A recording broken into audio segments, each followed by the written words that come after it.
Alors bonsoir à toutes et à tous.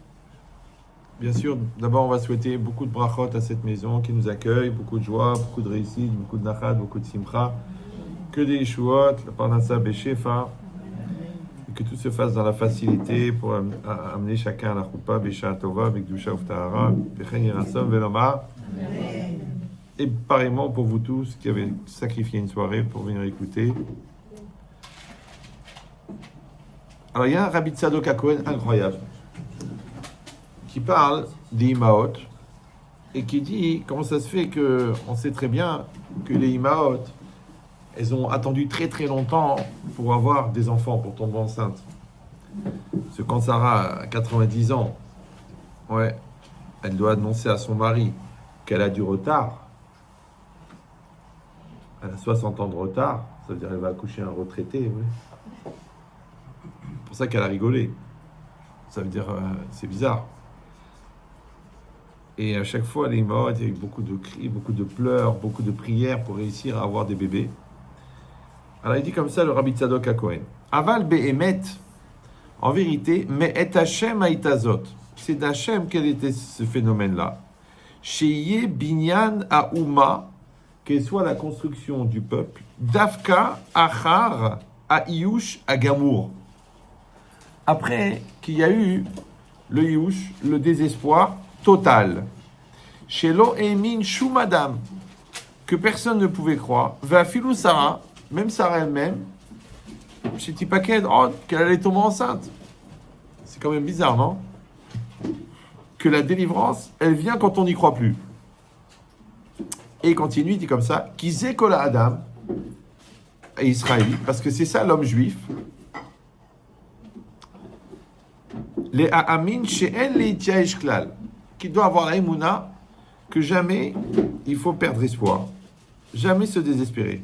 Des Léolam, Hashem itbarach yechol la'azor, parce que Hashem il peut toujours aider.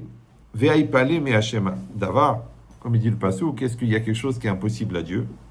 Ve'en l'arkor bachakirot, et c'est pas la peine de commencer à faire des cheshbonot, le pourquoi, le comment, ça dépend du mazal, ça dépend du temps, ça dépend des mitzvot. Non. Il dit Ve'en l'arkor bechakirot lama asa Hashem kacha. Ouais, de poser la question pourquoi est-ce que Hashem a fait cela.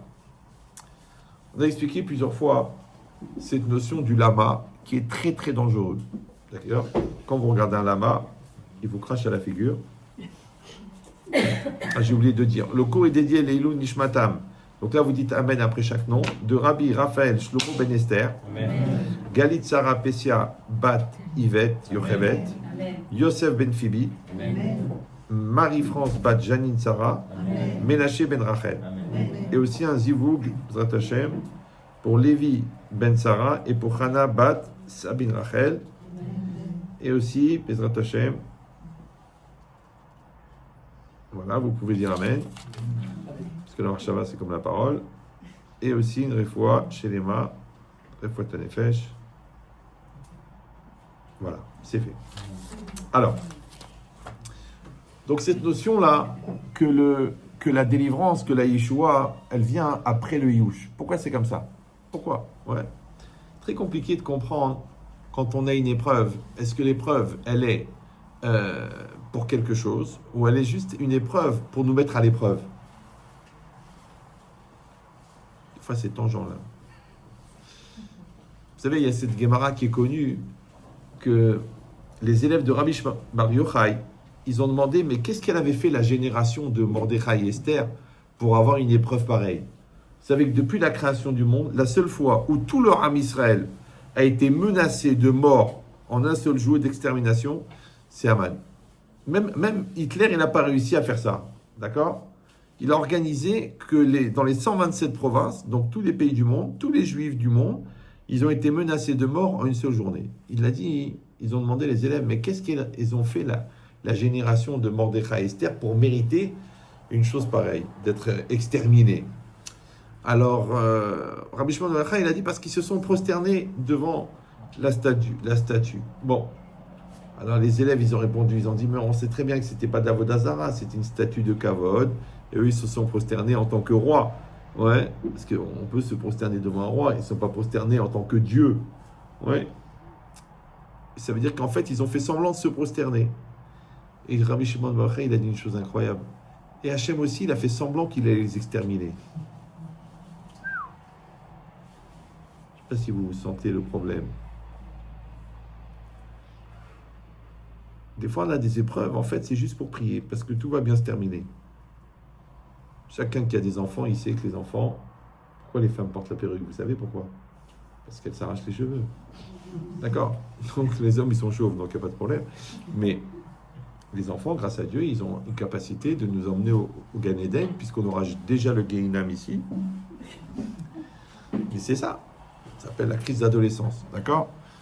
Mais ça veut dire que c'est des situations où des fois on ne voit pas le bout, on ne sait pas par où ça va arriver, comment ça va faire. Et on serait tenté de poser la question. Lama, pourquoi? Mais toujours, je rapporte ce qu'il disait Baba Eleazar, le tzaddik. Il disait Assur lomar lama. C'est interdit de dire pourquoi.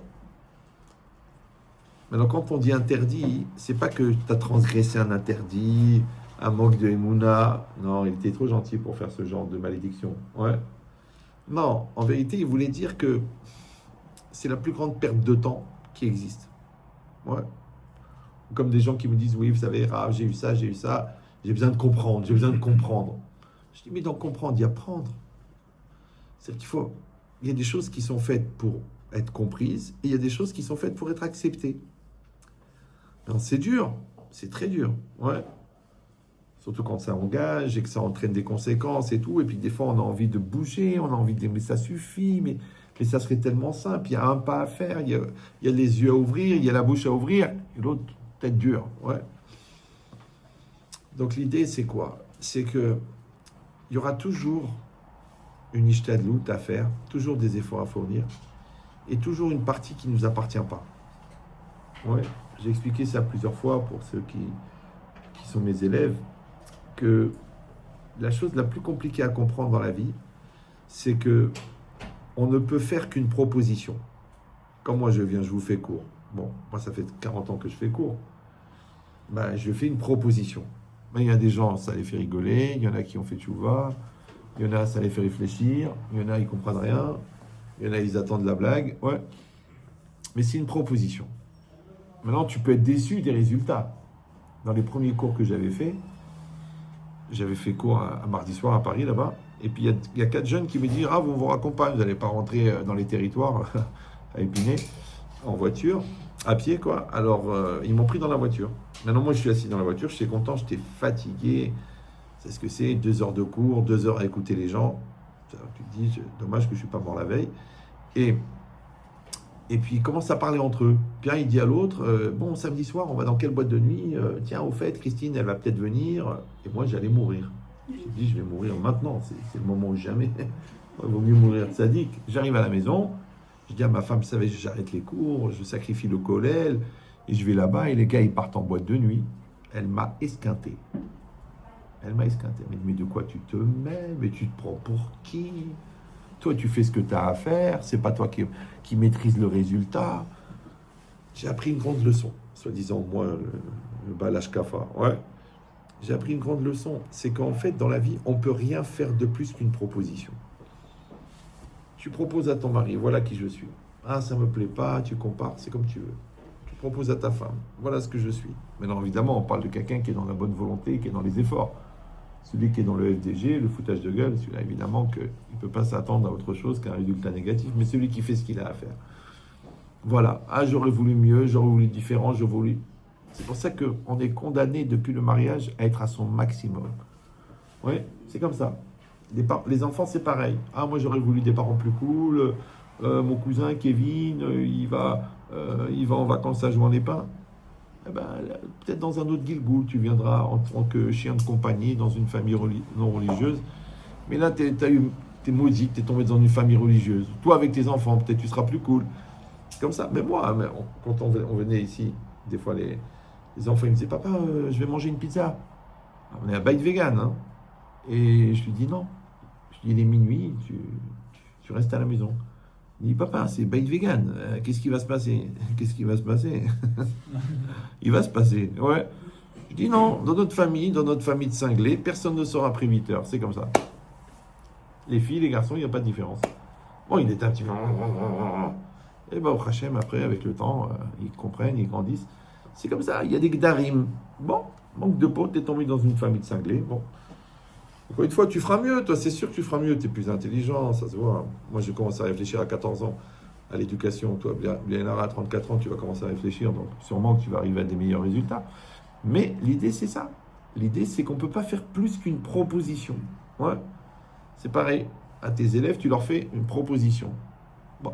Maintenant, tu dois t'adapter, tu dois évoluer, tu dois chercher la pédagogie, tu dois te casser la tête, tu dois prier avant chaque chiour.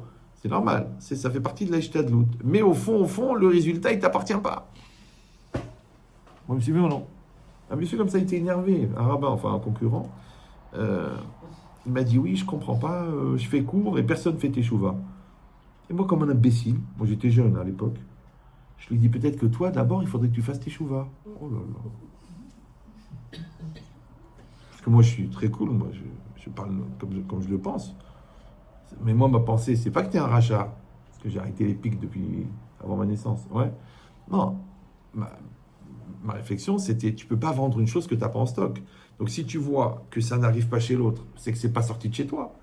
Donc, peut-être qu'il faudrait, toi, tu fasses tes chouvas d'abord. Oh, bah, il est monté, pour qui tu te prends, tu me juges, j'ai écrit des sfarim, tu sais pas qui c'est mon père. Mais j'ai rien dit, moi. C'est toi qui m'as dit, font pas tes chouvas. Ouais, c'est que je te dise. Moi, les gars, en un coup, ils partent à la yeshiva. Toi, en 3 ans, ils décident de dire à Christine de lui préparer la dafina. Ce que je te dis, c'est pas du tout la même. C'est pas du tout la même approche. Mais l'idée, c'est quoi? C'est qu'encore une fois, quand je suis déçu, c'est-à-dire que je pense que le résultat, il fait partie de ma part à moi. Alors que c'est faux. Ma part à moi, c'est la Ishtadlout. La plus grande, la meilleure, la plus puissante, la plus belle, la plus spirituelle, la plus sympathique, la plus sophistiquée. Mais ça reste la Ishtadlout. Une fois aussi, j'ai fait un cours sur l'éducation. Et il y a une dame qui est venue. Écoutez, je suis Mora depuis des années. Je ne suis pas du tout d'accord avec vous. Parce que moi, j'ai donné le meilleur de moi-même. Et j'étais très déçu des résultats. Je lui dis, mais madame, la meilleure Ishtadlout, elle n'enlève pas le libre arbitre de l'enfant. Il faut quand même comprendre que Yitzhak et Rivka, qui étaient a priori des tzadikim, ils ont eu 2 enfants, dont un, il est l'ancêtre d'Adolf Hitler. Ils ont eu Esav et Yaakov. Alors c'est une grosse question, comment 2 tzadikim comme ça, ils peuvent produire un rachat pareil? Bon, la vérité, même les oranges, il y a des épluchures. Même les pêches, il y a des noyaux. C'est ce qu'il dit le Ramchal, que sur les générations, depuis Adam Arishon, Hachem, il a nettoyé les déchets au fur et à mesure pour arriver à Yaakov Avinu, Mitato Shlema, qu'à partir de lui, le Ham Israël, il va être construit. Mais avant ça, il y avait des choses à débarrasser. Donc on a débarrassé Ishmael, on a débarrassé Esav, il restait Yaakov. C'était ça l'idée. Mais sauf, les deux, ils devaient se regarder les soirs. Ouais. Yitzhak, il devait dire à Rivka, t'as vu cette sale race de ta mère? Voilà ce que ça a donné. Ouais. Et l'autre, il dit, moi, mais moi, j'avais pas un Ishmael dans ma famille, moi. Ouais. Chacun, il était... Ouais, non, ils n'ont rien dit. Et c'était très bizarre, parce que le tzaddik, Yaakov, la lumière, la beauté, la Torah, il est parti chez un gars qui n'avait aucun humour, bien qu'il s'appelait Lavan, d'accord? Et le rachat, où est-ce qu'il est resté? Chez Yitzhak. Tellement qu'il ne pouvait plus le voir, il est devenu aveugle. C'est pas grave. J'ai besoin de blagues pour savoir si vous suivez. Voilà, je comprends que par respect, vous êtes terrorisé, mais a priori, je vais maudire personne. Ouais. Blin et d'air. Donc l'idée, c'est quoi? C'est que Yitzhak, il s'est retrouvé avec un rachat devant lui pendant 22 ans, et le tzaddik qui aurait pu lui amener un petit peu de nahat, il n'était pas là, il était parti. Vous me suivez ou non? Maintenant, est-ce que tu as vu dans la Torah que Yitzhak, il s'est plaint? Jamais. Donc, Rabotai, ça veut dire quoi? Ça veut dire que la vie, c'est ça. De la même manière que nous sommes des propositions, de la même manière, Hachem, il nous fait des propositions. Il nous envoie des situations. Ouais. Il y a des situations extraordinaires, il y a des situations moins extraordinaires, c'est-à-dire qui sont vraiment extra, mais ordinaire. Il dit, le problème, c'est que ces situations-là, elles nous coûtent beaucoup en énergie. Elles sont énergivores, beaucoup. Ouais. Mais après, le problème, c'est est-ce qu'on les encaisse ou est-ce qu'on les accompagne? Vous savez, la boxe, le gars, il prend des coups de poing dans le ventre, il prend des coups de poing dans les abdos, il prend des coups de poing dans les pectoraux, il prend des coups de poing dans les abdominaux. Le aïkido, non. Ouais. L'autre, il donne le coup de poing et lui, il se met de côté et il accompagne le gars vers le mur. Ben, c'est exactement pareil. Ouais. Qu'est-ce que je vais faire avec les épreuves? Je vais les prendre en pleine tête en disant si Dieu veut, ça va aller. Ou je vais accompagner. Pourquoi? Parce que la vie, c'est un mouvement. Qu'est-ce qu'il a dit, Einstein? Il a dit le secret de l'univers, c'est le mouvement. Bon. En réalité, c'était écrit dans la Torah avant Albert. Mais l'idée, c'est quoi? C'est que la vie, c'est un mouvement. Maintenant, depuis que Hachem il a créé la matière et qu'il a créé le temps, il dit le Ramban, dans les Kitva Ramban, tout début sur Bereshit, il dit dès qu'Hachem il a dit Bereshit, ouais, le mouvement il a démarré. Donc le monde il est en mouvement. Oui, tout bouge, tout avance. Maintenant, après, de savoir est-ce que moi, je vais réussir à rentrer dans le mouvement ou je vais faire du blocage. Vous me suivez ou non? Il y a une situation qui me dérange, je me bloque, je me braque, je fais la tête, je fais une dépression, je m'en vais je vais me réfugier ailleurs, d'accord? Je fais la gueule. Mais qu'est-ce que je fais en fait? Je casse le mouvement. Mais le mouvement, il est là. Oui. La vie, c'est un train. Tu peux sauter dans le train. Tu dis, ah, ça va trop vite. Tu rates le train. Mais j'ai raté la fenêtre pour rentrer. Ben, c'est pas grave, il y aura un autre train. Mais ça sera un autre train, avec une autre circonstance, avec des autres personnes, avec des autres potentialités, avec des autres énergies. C'est ça la vie. C'est-à-dire que la vie, c'est un mouvement. Donc l'enfant, il est là, il est en mouvement. Tu suis le mouvement. Ton mari, c'est un mouvement. Ton corps, c'est un mouvement. On vieillit. Ouais, c'est connu, c'est des vérités. Les enfants grandissent. Les parents vieillissent. Les femmes grossissent. C'est des mouvements. On peut pas échapper. Les goïms, ils ont une expression. Il faut être dans le move. Il faut être dans le move. Ouais. Mais en vérité, c'est des mouvements. Rav Israël Salanter, il est venu, il a lancé le moussard. Parce qu'il a senti que c'était le moment. Ah, mais comment tu te permets de trucs? Le Rambam, il a tiré la lacha avant, il n'y avait que le Talmud. Tout le monde avait le chasse. Ouais. Lui, il est venu, il a dit, écoute, avec l'exil, avec les persécutions, les gens, ils ne savent plus trouver la lacha. On va tirer mais c'était un précurseur. Vous savez que les livres du Rambam, ils les ont brûlés. Ouais. Comment tu tires la lacha? Il tirait la halakha, il dit voilà la halakha. En fait, l'ancêtre du Kitsur Shulchan Aruch, c'était le Rambam. Après, aussi, le Rif, il l'a fait. Mais avant, les gens, ils faisaient des pirouchim. Lui, il a carrément fait un livre d'halakha. Mais on ne voyait pas les sources, on ne voyait pas les... Ils ont jeté, les gens, ils l'ont brûlé. Oui, ils l'ont traité de rachat. C'était un précurseur, parce qu'il a senti à être la Sot Lachem. Le Baal Shem Tov, il a senti que le peuple, il était down tout au fond. Il a fait la chassidoute. Il a compris qu'il y avait un besoin. Ouais, quelqu'un aurait pu dire, mais de quoi tu te mêles? Non, et c'est ça le problème. C'est que d'un côté, Hachem, il fait bien les choses. Et d'un autre côté, il attend notre participation. Comme ça, il demande le Ran, il demande, mais pourquoi est-ce que Rivka, elle s'est mêlée? Oui, quand elle a entendu que Yitzhak, il a dit à Esav, allez, va chasser, tu reviens, et je te fais une bracha. Elle a compris que maintenant, Esav, il allait recevoir la bracha. C'est-à-dire, on aurait dit Elohé Avraham, Elohé Yitzhak, Elohé Esav. Je ne sais pas si vous voyez l'ambiance. Ouais. Elle a eu peur. Qu'est-ce qu'elle a fait? Elle a dit à Yaakov, tu vas porter les habits d'Esav, tu fais passer pour Esav, tu prends la bracha de Esav. Il demande le Ran. Il dit, mais je n'ai pas compris. Et si, tu crois, si elle ne s'est pas demandé, et si j'interviens pas, il ne va rien se passer? C'est une question, non? Est-ce que moi, je suis là pour sauver le monde? Et si je ne vais pas lui parler à ce voisin-là, il ne fera pas Shabbat, ou alors il fera Shabbat, ouais, ou alors ça viendra de quelqu'un d'autre, ouais. Et si je ne lui parle pas au cousin, il se passera rien, il se passera ce qui doit se passer. Pourquoi tu t'es senti? Elle a compris, Rivka, comme ça il dit le Ran, que la misva, c'est de participer. Tu vois une situation, tu fais shtadlout. Une fois, j'étais dans l'avion, un monsieur à côté de moi. Bon, il ne me connaissait pas. C'est rare dans un avion pour Israël. Et puis, il voit que toute la moitié de l'avion me dit bonjour. Bon, il me dit, vous êtes le patron des LAL? Je fais non, non. Et le gars, c'était un juif bien, bien éloigné, ce qu'on appelle un corbeau, tellement il était perché. Un corbeau, perché. Bon, alors. Et il avait un sandwich jambon posé. Il avait acheté à l'aéroport. Maintenant, moi, trac. Et lui à côté. Et on parle, là, là, là, là. Et lui il dit, ah non, la religion, là, là, voilà, un imbécile. Enfin, un chercheur.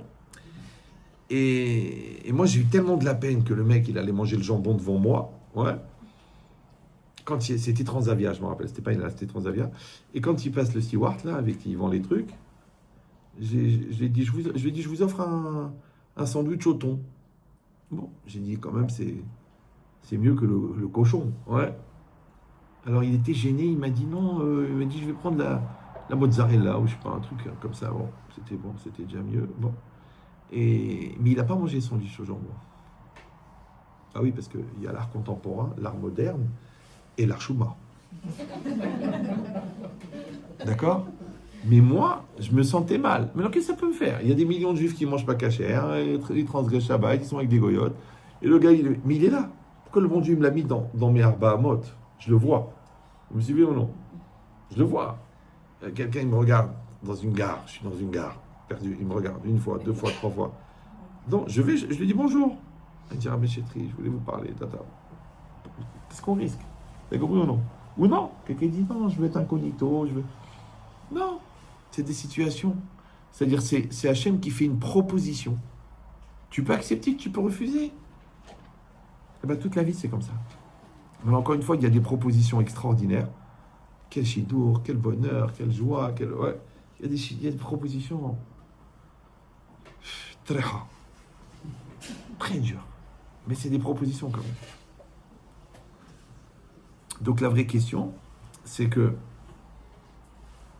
ces types de propositions, ils vont faire appel à des ressources chez nous qui sont pas les mêmes. Pourquoi?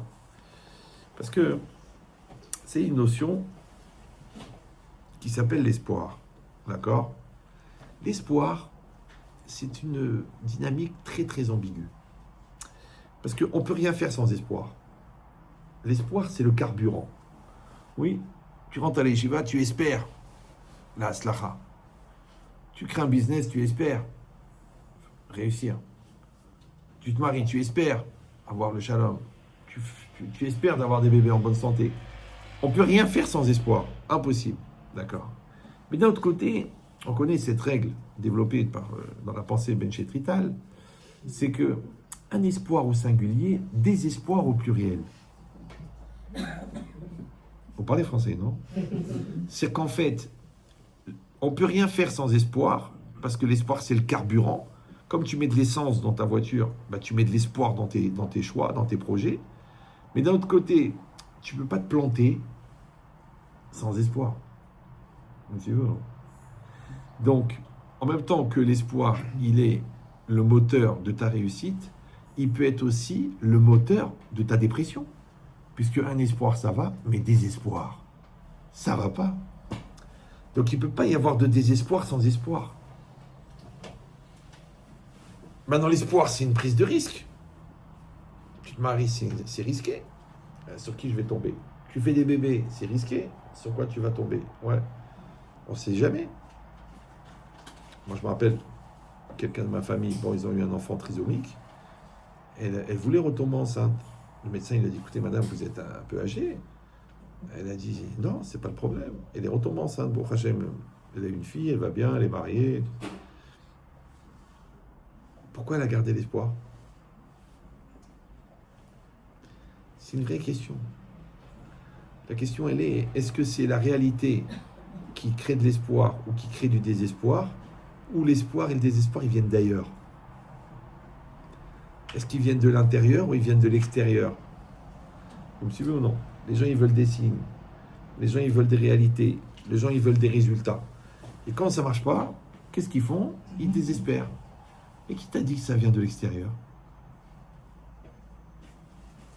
Vous me suivez ou là?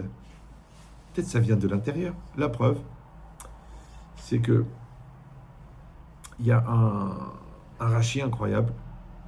Quand Moshe Rabbeinu, il a tué l'Égyptien, et qu'il l'a enterré, et que évidemment il fallait pas du tout qu'il sache qu'il avait tué un Égyptien, parce que c'est sûr qu'il était Chayav Mita, il allait être condamné à mort.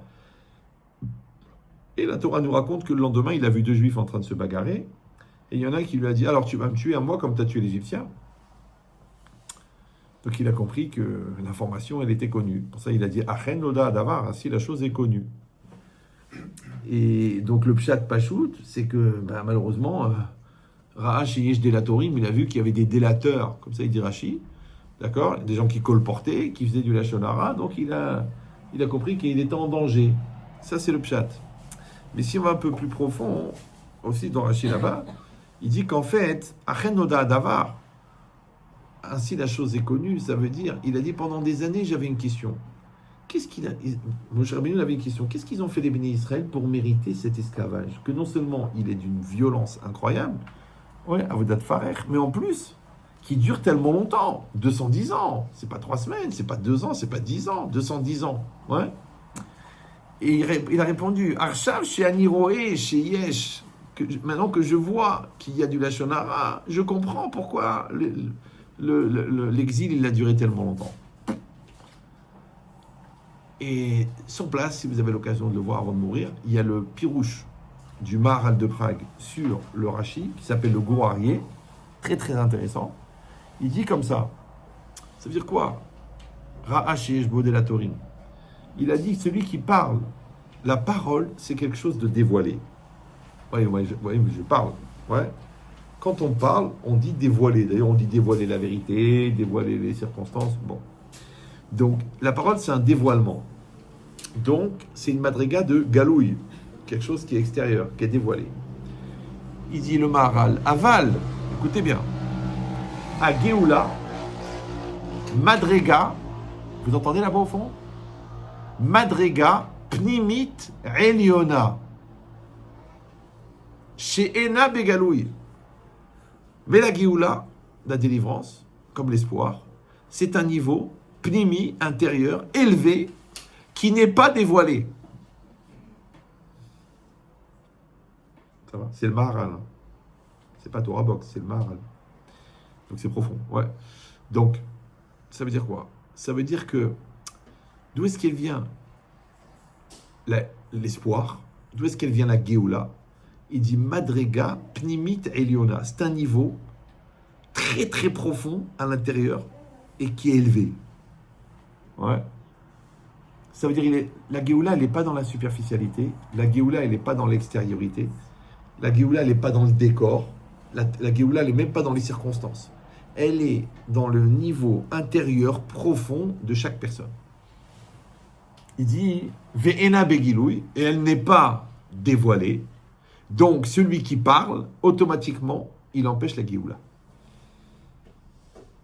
Bon, je vais vous donner une image. L'enfant, il a fait une bêtise. Ça peut arriver. Ouais. C'est presque une maladie cyclique chez lui. Maintenant, qu'est-ce que je fais? Je vais le dire. Il a fait une bêtise. Comme ma femme, Zichron al-Bracha. Bon. Parce que moi, soi-disant, Chinour. Donc, des fois, elle me disait, voilà, ton fils, il a fait ça. Bon. Parce que pour les bêtises, c'était mon fils. Mais pour les réussites, c'était le sien. On s'était partagé. Donc elle m'a dit, il a fait cette bêtise. Maintenant moi, tout de suite, ça me montait les nerfs. J'allais l'encadrer, j'avais déjà la croix, j'avais déjà les clous, j'avais déjà le marteau. Je lui ai dit, dis-moi, il a crucifié celui-là ou quoi? Ouais. Et elle me disait, je te préviens, tu lui dis rien. Je te l'ai dit à toi, mais toi, tu lui dis rien. Mais comment elle savait que j'allais lui dire? T'as compris? Pourquoi? Parce que l'homme, il est frontal. La femme, elle est dans la courbe. Elle va arriver au même résultat, mais en faisant le tour. Ouais. Alors que l'homme, il est dans l'impulsion. Quoi? Ça? C'est pas normal? Comment c'est possible? T'as la colère, les nerfs, le truc, les cris. Ouais. Mais en fin de compte, qu'est-ce qu'elle fait? Elle dit rien. Elle dit rien. Ouais. Maintenant, le gosse, il sait ce qu'il a fait. Il sait qu'on sait ce qu'il a fait. Ouais. Et nous, on sait que lui, il sait qu'on sait ce qu'il a fait. Et personne ne dit rien. Tu dis, mais quand même, il faut lui dire. Moi, je vois mes parents. bon, qui n'ont pas étudié la Torah, ben, ils me faisaient jamais de reproches. Jamais rien. Rien. Rien. Ils me disaient même pas lève-toi à la synagogue, même pas, lève-toi. Rien. Tu te lèves pas. C'est pas grave. Ouais. Tu travailles pas à l'école, c'est pas grave, il en faut des brels. Ils disaient rien.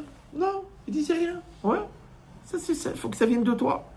Ça veut dire qu'en fin de compte, leur abstentionnisme, leur abstention, elle a créé l'initiative. Alors que nous, notre interventionnisme, il castre l'initiative. On fait exactement l'inverse. Vous me suivez ou non? On dit oui, mais nous, on s'occupe d'eux, on leur parle, c'est Maria, Jacobson, dada, baba. Ok. Mais il faut voir si ça marche ou si ça marche pas. Ces enfants, il faut pas par pas, il faut leur tenir la main. Il y en a un, il faut les lâcher prise. C'est un très très grand rave du Maroc qui s'appelait Debarrasek. Débrouille-toi. Alors ça peut ressembler à du laxisme, d'accord? Mais on t'a pas empêché de prier, on t'a pas empêché de réfléchir, on t'a pas empêché de faire l'effort d'avoir une attitude exemplaire qui demande déjà beaucoup d'efforts. Ouais. Et puis surtout, on t'a évité de justifier tes erreurs en disant, de toute façon, ça sert à rien, regarde les enfants. Parce que toi, tu fais ce que tu as à faire. En tant que parents, vous le savez très bien, nous sommes condamnés à être parfaits. C'est comme ça.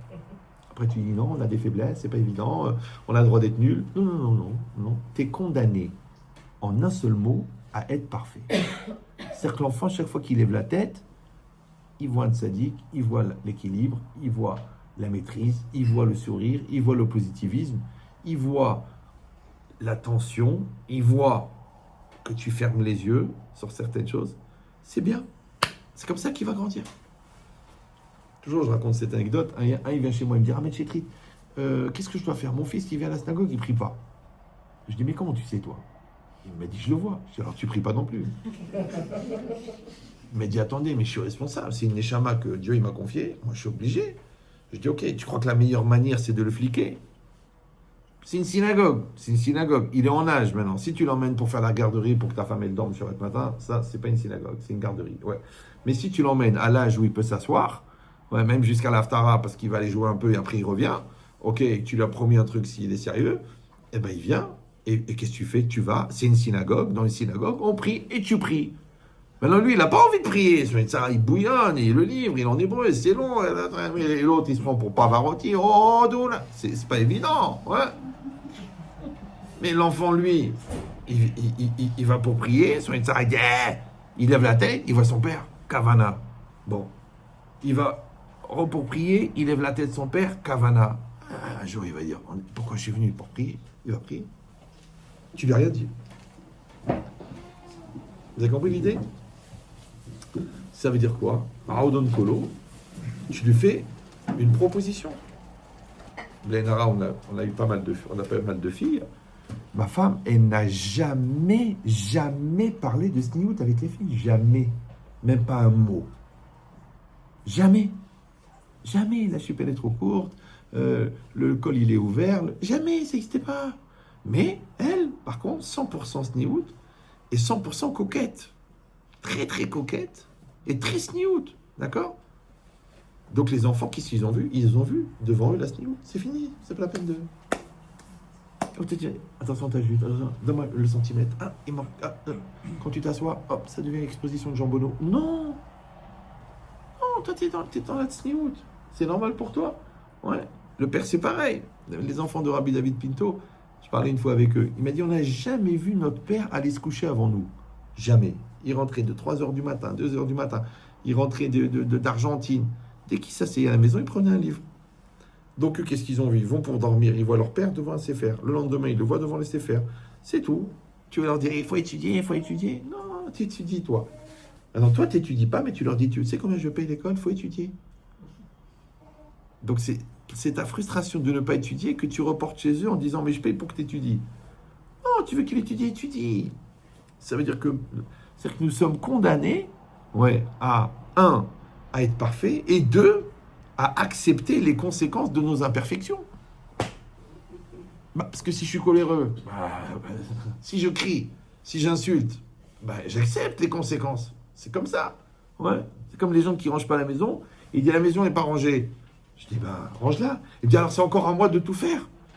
Je dis, mais c'est toi qui es maniaque. Ouais. Une fois, j'ai reçu Rav Brandt à la maison pour une Sheila. Il est venu. Maintenant, ma femme, elle avait honte. Elle a dit, Rav, désolé, il y a un peu le balagan. Il m'a dit comme ça, il a dit à ma femme. Et à moi, il m'a dit, écoute, nous, il y a tellement de chemises par terre qu'on ne voit même pas le parterre. Il a voulu nous mettre à l'aise. Ouais. Mais effectivement, tu aimes bien que ça soit rangé, que ça soit... Moi, chez nous, c'est toujours nickel. Ouais. Ma femme, elle ne supportait pas. Bon. Mais elle range. Non, tu vas traumatiser les enfants pour qu'ils rangent. Ils comprennent pas qu'il faut ranger. Bon, un problème de karatatov, un problème de cédère. Ouais. Ok. Mais toi, c'est toi qui veux que ça soit rangé, range. Alors, les enfants, ils vont en profiter, ils vont plus rien faire. C'est possible. Il y en a des brels, encore une fois. C'est que la bêtise, c'est la seule maladie qui se développe toute seule. Donc, si quelqu'un, il n'est pas en lutte pour ça, alors toi, tu lui as montré la chorma, tu lui as montré la perpétuité, tu lui as montré l'équilibre, et lui, il fait ce qu'il veut. Maintenant, si toi tu dis oui, mais j'ai une raison d'expliquer que je peux légitimer à cause de, je peux expliquer à cause de, ok, mais résultat. Ouais, tu dis oui, mais tu comprends, j'ai mis du sel à la place du sucre. Bon, le gâteau il est dégueulasse. Ok, ouais, mais d'accord, mais ça se voit pas, c'est écran d'hébreu. Et puis moi je l'ai pas reconnu. Et puis en plus, il l'avait transposé dans. Ok, mais t'as fait un gâteau, t'as mis 2 heures pour le préparer. Avant de mettre, tu goûtes.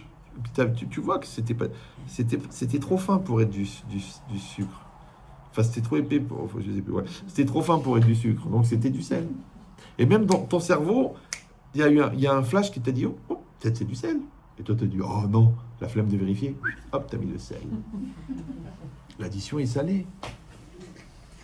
En plus, sur soi les 20 invités. En plus, il y a la belle-mère qui est là pour Shabbat. Tu coupes le gâteau, tu lui mets, elle fait une tranche de cake. Ah, c'est à cause de toi, oui, t'as transvidé, t'as truqué, non, mais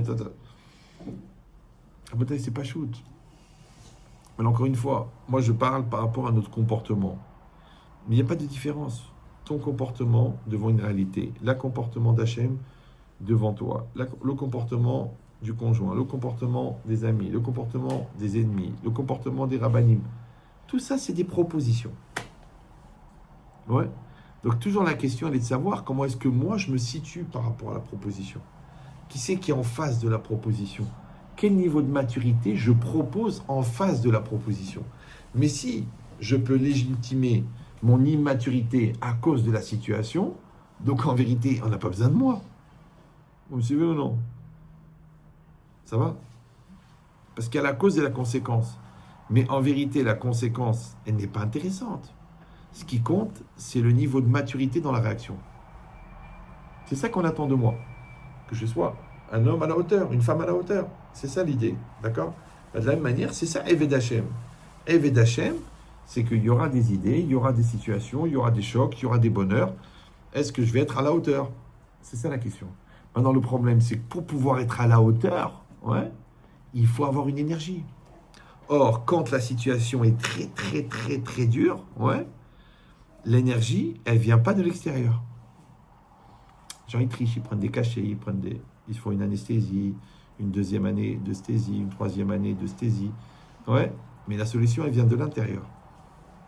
C'est ce qu'il a dit. Il a dit, Geoula Madrega Pnimit Eliona. Elle est très profondément à l'intérieur de la personne. Pourquoi?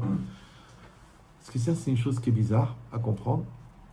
C'est qu'en fait, vous savez que en ce moment, à 5 heures, il fait nuit. D'accord?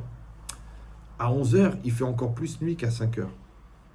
À 3 heures du matin, il fait beaucoup plus nuit qu'à minuit. Et à 4h30 du matin, il fait très très nuit, plus qu'à minuit. Ouais.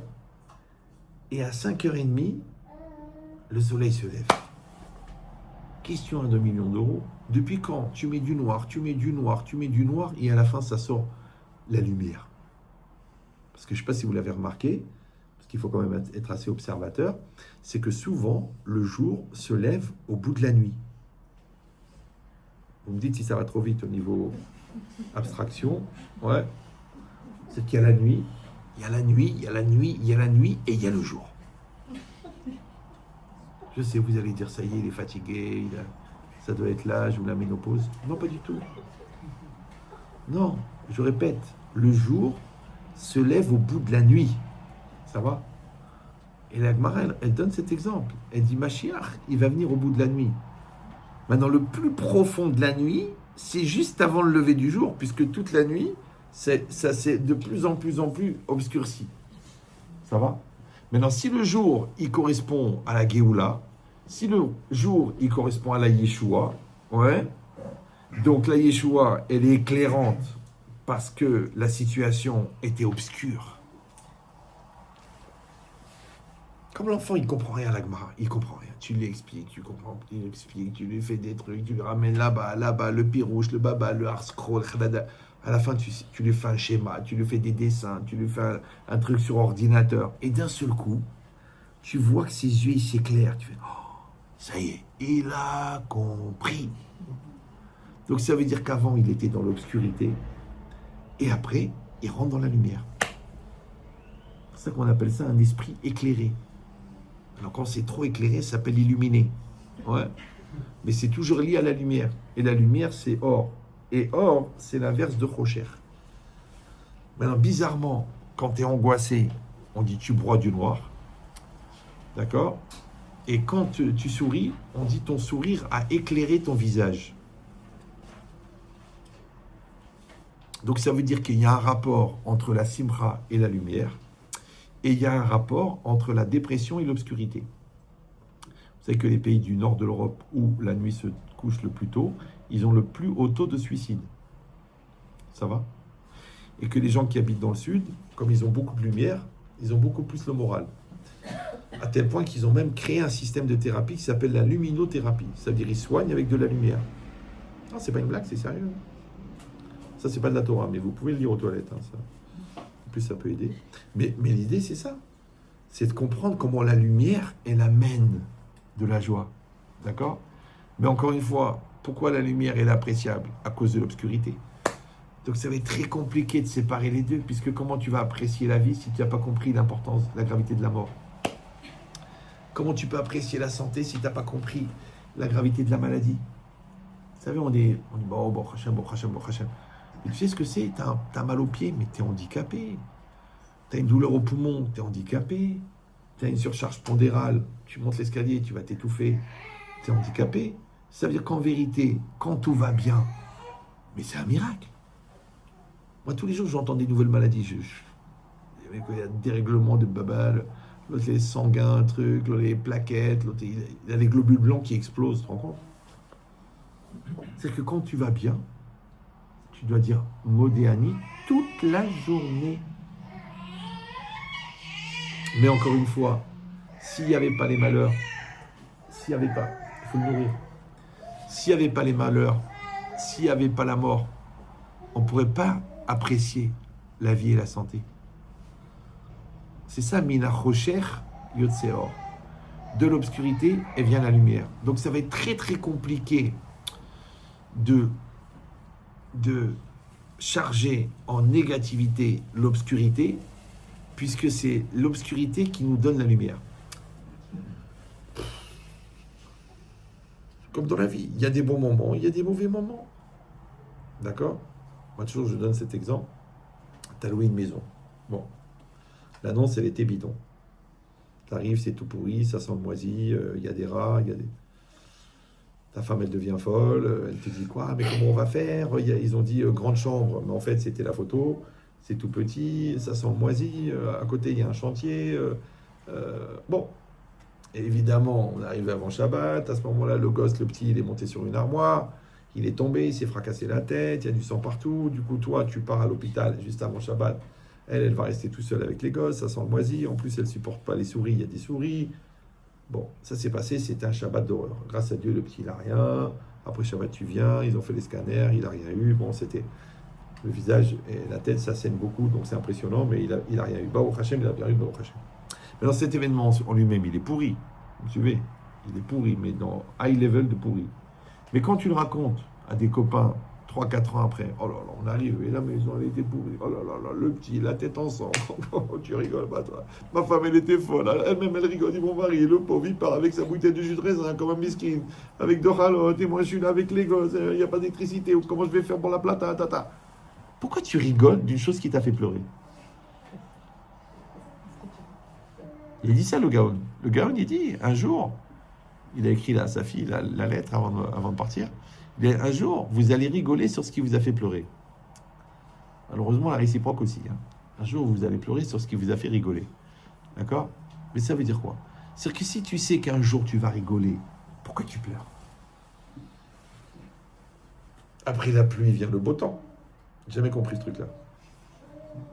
Ce que tu dis. Après la pluie vient le beau temps. Au Hachem. Mais après le beau temps, vient la pluie. Donc tu devrais t'angoisser quand il fait beau.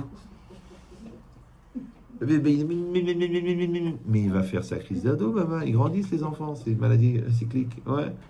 Donc tu le sais, ça. Tu dis, bon, je profite tant qu'il est petit. Il faut se blinder. Il faut mettre des gilets pare-balles. Il va arriver des choses.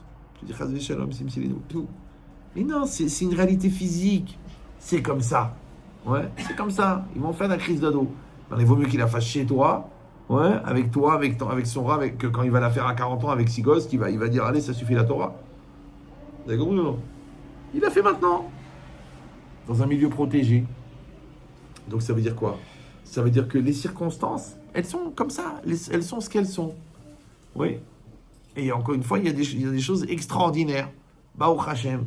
Il y a des choses difficiles. D'accord? Il faut réussir à faire que tu arrives à tellement sublimer la difficulté parce que tu es dans la vision de ce qui va suivre qui est positif. Comment ça s'appelle? Gamzoul et Tova. Tu dis, oui, mais le présent, franchement, j'ai envie de mourir. Bon, dis-le déter. J'en peux plus. Oui, c'est possible. C'est possible. Vous me suivez ou non? Mais c'est ça ce qui fait la différence, normalement, entre les enfants et les adultes. Que l'enfant, il voit le présent, et l'adulte, il voit le long terme. Alors, comment je vais réussir? Où je vais trouver la force? J'ai plus de force. Raudon Kolo, la force, c'est l'espoir. D'où est-ce qu'il vient l'espoir? Madrega Pnimit Eliona. Où est-ce qu'elle est? Au bout du Hiyush. Au bout du Hiyush, au bout de la nuit, il se lève le jour. Une fois, il y a un monsieur comme ça qui avait fait 3 dépôts de bilan. Donc là, il était sur son 4e.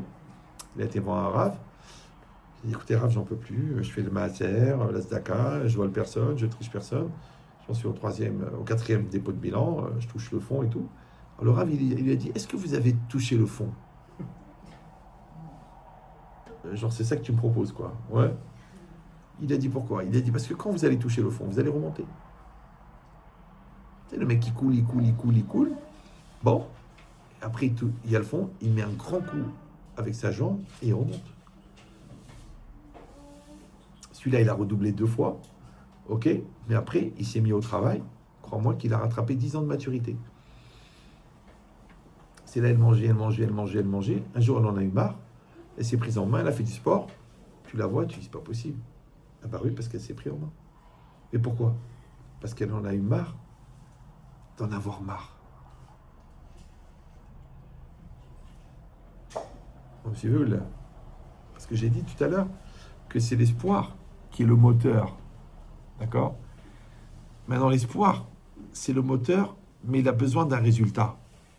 Et quand j'ai un résultat, j'ai un nouvel espoir. Donc je remets, dans le nouveau projet, je remets de l'espoir, le carburant. Et ça m'amène un nouveau résultat. Et après, j'ai un nouvel espoir. Donc, le problème, c'est quand je mets de l'espoir et qu'au lieu d'avoir un résultat, j'ai une déception. Donc le cumul des espoirs non réalisés crée le désespoir. Parce qu'on a un crédit d'espoir. Oui. Même nous, chez l'autre, on a un crédit d'espoir. Combien on peut... Moi, j'appelle ça les adhérents du PSG. Vous connaissez le PSG? Les Parisiens, non? Vous connaissez le PSG? Non? C'est vrai? Ah, vous avez quitté il y a longtemps, alors. Bon, je vais dire un Chilou Lachem pour les Marseillais. Mais... le PSG, en fait, c'est une expression qui veut dire les gens qui pèsent, P-S sur G, la gueule. C'est des gens qui pèsent sur la gueule. T'as compris ou non? Ils te pèsent sur la gueule. Bon, je sais que les rabbins, ils parlent pas comme ça, mais bon, moi, je suis pas rabbin. Donc, ils vont être méchants et ils vont abuser. Ils vont mentir et ils vont rementir. Ouais. ils vont t'user, ils vont te finir, ils vont te détruire. C'est des gens qui pèsent sur la gueule. C'est comme ça qu'ils vivent. C'est PSG. Et toi, qu'est-ce que tu fais, toi? Comme lui, il est en perpétuité, ou elle, dans ses abus, et toi, tu fais l'inverse, tu t'énerves et tu continues à t'exciter. Ouah, ouais, ouah, ouais, ouah. Mais, chérie, c'est une réaction chimique. Ça vous rappelez à l'époque, ouais, le prof, il mettait de la craie, après il mettait de l'acide. Ça faisait psh. Après il remettait de la craie. Ça faisait psh. Après il remettait de l'acide. Ça fait psh. Et ouais, ça s'arrêtera jamais. Donc si vous deux, vous êtes la craie et l'acide, la réaction chimique, elle s'arrêtera jamais. Donc il faut qu'il y ait un moment, il y en a un qui dit j'arrête de mettre de la craie. L'autre il dit ok, j'arrête de mettre de l'acide. Ou non. Moi j'ai dit avec ma femme, il y a eu 40 ans de bonheur. Vous croyez qu'il n'y avait pas de la craie et de l'acide?